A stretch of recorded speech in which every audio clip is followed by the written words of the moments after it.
মধ্যপ্রাচ্যের উত্তপ্ত পরিস্থিতি আরও জটিল হয়ে উঠছে। বিশ্বের অন্যতম গুরুত্বপূর্ণ সামুদ্রিক বাণিজ্য পথ হরমুজ প্রণালীকে ঘিরে নতুন করে বাড়ছে উত্তেজনা। সাম্প্রতিক ঘটনা প্রবাহে ইরান ও যুক্তরাষ্ট্রের মধ্যে রাজনৈতিক ও অর্থনৈতিক বিরোধ আবারও প্রকাশ্যে চলে এসেছে। কূটনৈতিক যোগাযোগ পুরোপুরি বন্ধ না হলেও দুই দেশের মধ্যে অবিশ্বাসের মাত্রা এমন পর্যায়ে পৌঁছেছে যে আন্তর্জাতিক বিশ্লেষকদের অনেকেই আশঙ্কা করছেন পরিস্থিতি যে কোনো সময় আরও গুরুতর রূপ নিতে পারে। বিশেষ করে তেল রপ্তানি, আন্তর্জাতিক নৌ চলাচল এবং আঞ্চলিক নিরাপত্তা নিয়ে যে টানাপোড়েন তৈরি হয়েছে তা শুধু মধ্যপ্রাচ্য নয়, বৈশ্বিক অর্থনীতির উপরও প্রভাব ফেলতে পারে।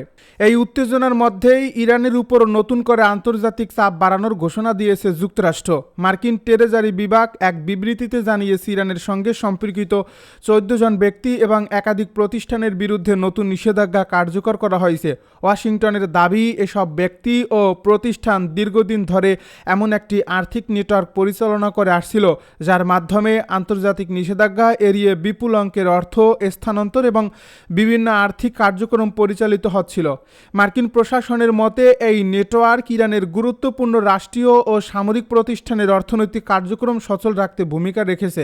যুক্তরাষ্ট্রের ফরেন অ্যাসেটস কন্ট্রোল অফিস সাম্প্রতিক সামুদ্রিক নিরাপত্তা সংকট এবং হরমুজ প্রণালীকে কেন্দ্র করে সৃষ্ট উত্তেজনার পরিপ্রেক্ষিতে এই পদক্ষেপ নেওয়া হয়েছে। মার্কিন কর্মকর্তাদের ভাষ্য অনুযায়ী সংশ্লিষ্ট ব্যক্তি ও প্রতিষ্ঠানগুলো বিভিন্ন দেশে নিবন্ধিত সেল কোম্পানির মাধ্যমে অর্থ স্থানান্তর করত এবং নিষেধাজ্ঞাভুক্ত ব্যাংকের লেনদেন গোপন রাখতে সহযোগিতা করত।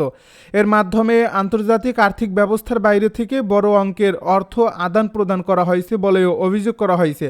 নিষেধাজ্ঞার তালিকায় থাকা ব্যক্তিদের মধ্যে অন্যতম একজন ব্যবসায়ী আলী আনসারি। যুক্তরাষ্ট্রের অভিযোগ, তিনি এমন একটি আন্তর্জাতিক আর্থিক নেটওয়ার্কের সঙ্গে যুক্ত ছিলেন যার মাধ্যমে ইরানের ক্ষমতাসীন মহলের সম্পদ বিভিন্ন দেশে বিনিয়োগ এবং স্থানান্তরের কাজে পরিচালিত হতো। বিশেষ করে ইউরোপ ও মধ্যপ্রাচ্যের বিভিন্ন দেশে রিয়েল অ্যাসেট বিনিয়োগ প্রকল্প এবং বাণিজ্যিক প্রতিষ্ঠানের মাধ্যমে বিপুল সম্পদ স্থানান্তরের অভিযোগ আনা হয়েছে তার বিরুদ্ধে।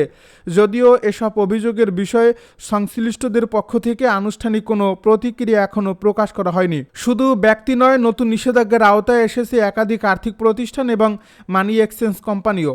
যুক্তরাষ্ট্রের দাবি, এসব প্রতিষ্ঠান ইরানের উপর আরোপিত আন্তর্জাতিক আর্থিক নিষেধাজ্ঞা পাশ কাটিয়ে অর্থ লেনদেনে সহায়তা করছে। এছাড়া হংকং ও সংযুক্ত আরব আমিরাত ভিত্তিক কয়েকটি কোম্পানির বিরুদ্ধেও একই ধরনের অভিযোগ আনা হয়েছে। ওয়াশিংটনের ভাষ্য, এসব প্রতিষ্ঠানের মাধ্যমে আন্তর্জাতিক ব্যাংকিং ব্যবস্থার বাইরে থেকে আর্থিক কার্যক্রম পরিচালনা করা হচ্ছিল, যা নিষেধাজ্ঞার উদ্দেশ্যকে ব্যাহত করেছে। এর আগে যুক্তরাষ্ট্র ইরানের তেল বাণিজ্য সম্পর্কেও গুরুত্বপূর্ণ পদক্ষেপ নিয়েছিল। হরমুজ প্রণালীকে ঘিরে সাম্প্রতিক উত্তেজনার পর ইরানের তেল বিক্রির ক্ষেত্রে কার্যকর থাকা একটি সাধারণ লাইসেন্স বাতিল করা হয়। তবে চলমান চুক্তি এবং লেনদেন সম্পূর্ণ করার জন্য নির্দিষ্ট সময়সীমা নির্ধারণ করে দেওয়া হয়েছে, যাতে আন্তর্জাতিক বাজারে তাৎক্ষণিক অস্থিরতা কিছুটা নিয়ন্ত্রণে রাখা যায়। বিশ্লেষকদের মতে এই সিদ্ধান্তের ফলে ইরানের জ্বালানি খাত নতুন করে চাপের মুখে পড়তে পারে এবং আন্তর্জাতিক তেলের বাজারেও মূল্য ওঠানামার ঝুঁকি বাড়তে পারে। এদিকে রাজনৈতিক অঙ্গনেও পরিস্থিতি জটিল হয়ে উঠছে। যুক্তরাষ্ট্রের পক্ষ থেকে একদিকে কঠোর নিষেধাজ্ঞা আরোপ করা হলেও অন্যদিকে কূটনৈতিক আলোচনার সম্ভাবনাও পুরোপুরি বন্ধ হয়ে যায়নি। সাম্প্রতিক সময়ে দুই দেশের মধ্যে পরোক্ষ যোগাযোগ অব্যাহত রয়েছে বলে বিভিন্ন আন্তর্জাতিক সূত্রে জানা গেছে।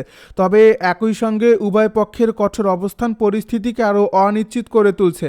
মধ্যপ্রাচ্যের নিরাপত্তা পরিস্থিতি নিয়ে উদ্বেগ প্রকাশ করেছেন বিভিন্ন আন্তর্জাতিক পর্যবেক্ষক। তাদের মতে হরমুজ প্রণালী বিশ্বের অন্যতম গুরুত্বপূর্ণ জ্বালানি পরিবহন রুট।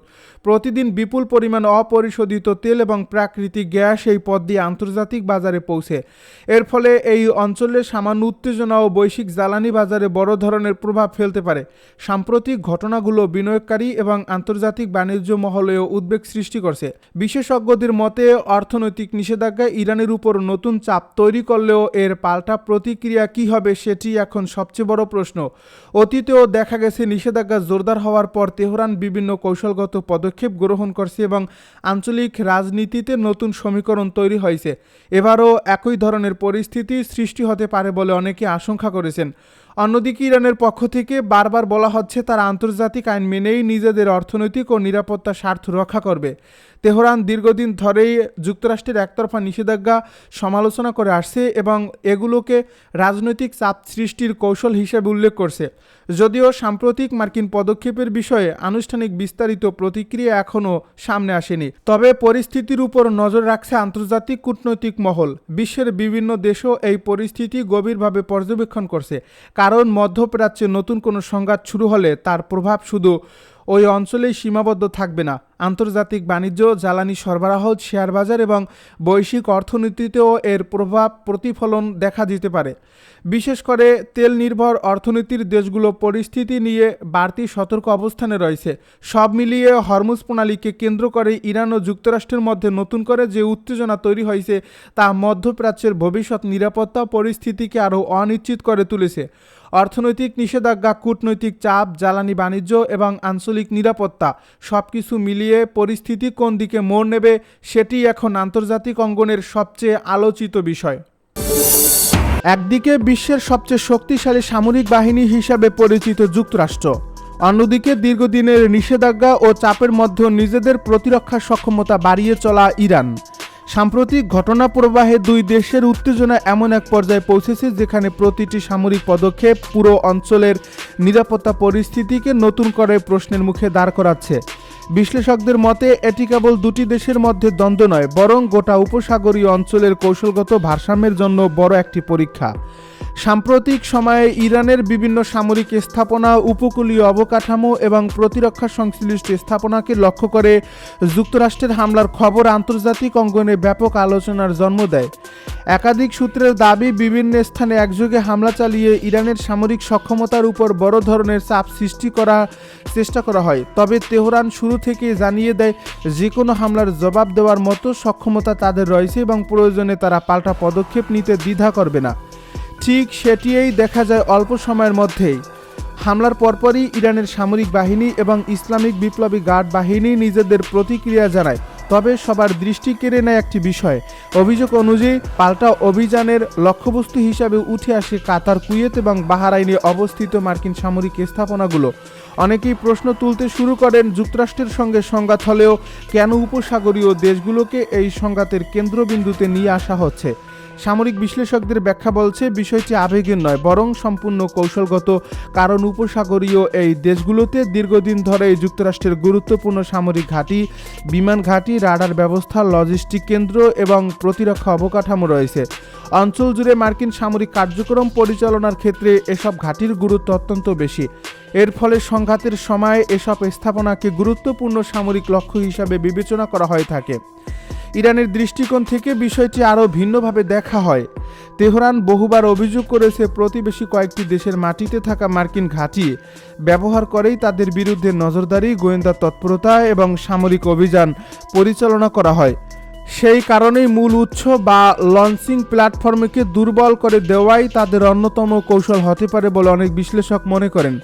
আন্তর্জাতিক সংবাদ মাধ্যমগুলোর বিভিন্ন প্রতিবেদনে দাবি করা হয়েছে, ইরান আধুনিক ড্রোন, ক্ষেপণাস্ত্র এবং নির্মূল আঘাত হানতে সক্ষম বিভিন্ন অস্ত্র ব্যবহার উন্নয়নে গত কয়েক বছরে উল্লেখযোগ্য অগ্রগতি অর্জন করছে।